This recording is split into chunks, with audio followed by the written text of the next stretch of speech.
Senator Colbeck. Thank you very much, Mr. President. Permission to provide my no vote explanation on both IP4 and IP3, please? Please proceed. These initiatives and these votes before us remind me of the adventures of Tom Sawyer. If you guys remember back in your school days, Tom Sawyer found a way to trick all of his friends into going off and voting or going off and painting or whitewashing a fence. That's what we're doing here with these bills.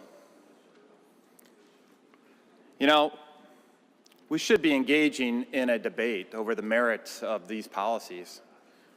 That was a hallmark of our constitutional republic since its beginning. I just got back from first vacation I've had in 9 years, and we went to Colonial Williamsburg, and you heard the debates that happened back then. You heard reenactments of the debates over some very important topics. We don't have those debates in this body. Sometimes we don't even have those debates in the back rooms here. We need to do better, folks. Right now, we're trying to use a procedural gimmick to go off and try to avoid a 3/4 vote threshold. That's not how we should be doing things. We should be debating the merits of the legislation, not just trying to circumvent a 3/4 vote threshold. Now, most of the people in this room, they're going to be voting in favor of this, actually oppose the premise of the legislation, at least the idea that we should be increasing the minimum wage, or we should mandating from a state perspective paid sick leave. That's something that we should not, most of us, at least with the R next to their name, they typically oppose because it hurts individuals seeking employment, it hurts employers. So, and that affects both of these pieces of legislation. So, you know, I got to hand it to the Democrats. You can't blame them for using these methods because every single time they put it up, we go off and do the same thing.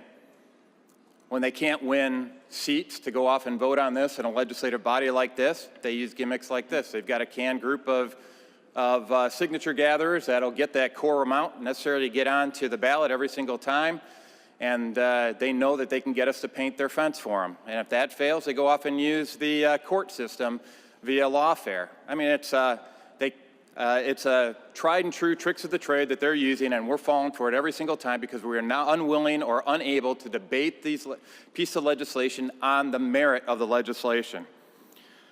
So, my colleagues, I urge you to vote no. It's important to go off and win the argument, or else we're going to continue to have these whitewashing events like we have before us today. I don't know about you, but I'd like to leave the adventures of Tom Sawyer back into my youthful memories here. I don't want to keep reliving it, and I don't want future generations of legislators to keep on reliving it here. Let's win on the merit of our vote, not go off and try to play these procedural gimmicks. I'd like my remarks added to the journal, please. That is your constitutional right. Those remarks will be added to the journal as your no vote explanation for both initiative petitions.